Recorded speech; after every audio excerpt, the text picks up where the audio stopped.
అందరికీ నమస్కారం. నా పేరు doctor D Madhuri, MD Ayurveda, consultant in medicine hospital. ఈ రోజు మనం ఆయుర్వేదంలో ఈ క్షారసూత్ర అనేది దాని గురించి తెలుసుకుందాము.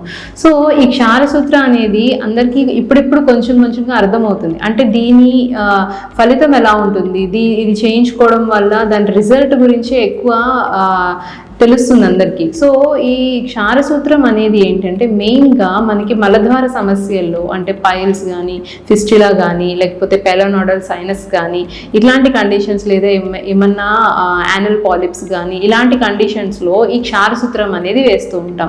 సో అసలు ఈ క్షారసూత్రం అంటే ఏంటి? సో ఈ క్షారసూత్రం అనేది ఒక మెడికేటెడ్ థ్రెడ్ని తయారు చేయడం, అంటే ప్లాంట్స్ నుంచి కలెక్ట్ చేసిన లేటెక్స్, అట్లాగే అంటే ప్లాంట్స్ నుంచి వచ్చిన మిల్క్తో, దాన్ని మనం లేటెక్స్ అంటాం. సో ఈ లేటెక్స్తో అట్లాగే పసుపు, ఇంకా కొన్ని రకాలైన హెర్బ్స్తోని ఒక పౌడర్గా ఫామ్ చేసి దాన్ని మనం ఏంటి అంటే ఈ థ్రెడ్కి 21 టైమ్స్ కోటింగ్ అనేది వేస్తాం. సో ఈ 21 టైమ్స్ కోటింగ్ వేసిన తర్వాత దాన్ని ఒక మెడికేటెడ్ థ్రెడ్ కింద ఫామ్ అయ్యాక మనం దాన్ని క్షారసూత్రం కింద చేస్తూ ఉంటాం అన్నమాట. అంటే ఈ ఫర్ ఎగ్జాంపుల్ ఫిస్టులా కేసు ఉంది.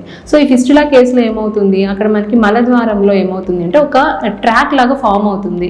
ఫామ్ అయ్యి అక్కడ ఇన్ఫెక్షన్ ఎక్కువైపోయి బయటకి ఒక యాబ్సిస్ లాగా ఫామ్ అయ్యి మొత్తం ఈ పస్, బ్లడ్, మ్యూకస్ అంతా డిశ్చార్జ్ అనేది జరుగుతుంది అనమాట. అంటే దాని లోపల ఒక ట్రాక్ అనేది ఫామ్ అయింది. ట్రాక్ అంటే ఒక రెండు వైపులా ఓపెనింగ్ ఉండి మధ్యలో ఒక గొట్టం లాగా, ఒక పైప్ లాగా ఫామ్ అవుతుంది అనమాట. సో ఈ ట్రాక్కి ఈ క్షారసూత్రం అనేది వేస్తాం. అంటే ఎక్స్టర్నల్ ఓపెనింగ్ నుంచి లోపల ఇంటర్నల్ ఓపెనింగ్ ఫైండ్ అవుట్ చేసి దీనికి ఒక ఈ థ్రెడ్ అనేది వేసి ముడివేయడం జరుగుతుంది. దీనివల్ల ఏమవుతుంది అంటే ఈ థ్రెడ్లో ఉన్న ఈ క్షార గుణాలు అన్నీ ఆ ఫిస్టులా ట్రాక్ని మొత్తాన్ని స్క్రేప్ చేసుకుంటూ వస్తుంది. అండ్ ఆ ట్రాక్ని మొత్తం ఇప్పుడు ఒక 2 సెంటీమీటర్స్ లేకపోతే 3 సెంటీమీటర్స్ ఉన్న ట్రాక్స్ కూడా ఉంటాయి. సో వాళ్ళలో ఏం జరుగుతుంది అంటే ఈ క్షారసూత్రం, ఈ థ్రెడ్ అనేది స్క్రేప్ చేసుకుంటూ వచ్చి మనకి అది కట్ చేసుకుంటూ వస్తుంది అనమాట. సో దానివల్ల ఏమవుతుంది, ఇన్ఫెక్షన్ మొత్తం డ్రైన్ అవుట్ అవుతుంది. అట్లాగే అక్కడ ఉన్న ఇన్ఫెక్షన్, అట్లాగే పెయిన్ అంతా రెడ్యూస్ అవుతుంది అనమాట. సో ఎవ్రీ వీక్ ఈ థ్రెడ్ చేంజింగ్ అనేది చేస్తూ ఉంటాము.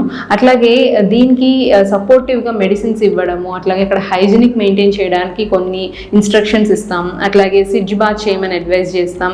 ఇట్లా ఇవన్నీ ఫాలో అవుతూ ఉంటే కనుక మనకి ఈ ఫిస్టులా కండిషన్ నుంచి బయటపడచ్చు. జనరల్గా బయట ఏం చేస్తూ ఉంటారంటే ఫిస్టులెక్టమీ అని, ఫిస్టులాటమీ అని చేస్తూ ఉంటాం. అంటే దానివల్ల ఏమవుతుంది అంటే ఓన్లీ అప్పటికప్పుడు మనకి అక్కడ నుంచి ఇన్ఫెక్షన్ పోవడం జరుగుతుంది, కానీ మళ్ళీ ఆ ట్రాక్ అనేది ఫామ్ అవ్వడం, రిపీట్ అవ్వడం జరుగుతుంది. అంటే అట్లీస్ట్ 1 ఇయర్కి ఒకసారో 2 ఇయర్స్కి ఒకసారో ఇట్లా రిపీట్ అవుతూ ఉంటుంది అనమాట. బట్ ఈ క్షారసూత్ర ప్రొసీజర్లో ఏమవుతుందంటే ఇది మొత్తం మనకి హెర్బల్ ట్రీట్మెంట్.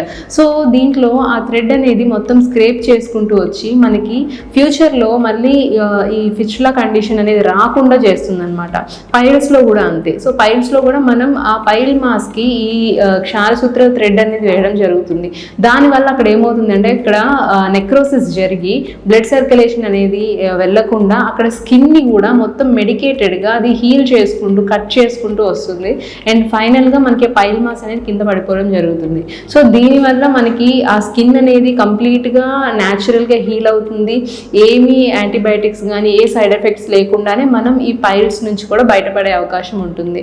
సో అందుకని ఈ క్షారసూత్రం అనేది ఇనీషియల్గా ఎవరైనా సరే ఈ పైల్స్తో కానీ ఫిస్టులాతో కానీ డయాగ్నైజ్ అయితే ఇమీడియట్గా ఆయుర్వేదిక్ అప్రోచ్ అయ్యి క్షారసూత్రం ట్రీట్మెంట్ తీసుకుంటే మనకి ఇంకా కంప్లీట్గా పర్మనెంట్ క్యూర్ అనేది ఉంటుందన్నమాట. రిపీటెడ్గా వచ్చే అవకాశాలు ఉండవు. సో దీని ప్రొసీజర్ కూడా మనకి 45 minutes to 1 hourలోనే ప్రొసీజర్ కూడా అయిపోతుంది.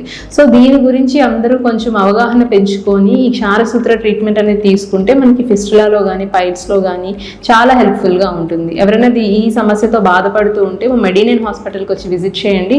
మీకు ఈ క్షారసూత్ర ట్రీట్మెంట్ అనేది ఫుల్ ఫ్లెడ్జ్డ్గా అవైలబుల్ ఉంది. Thank you.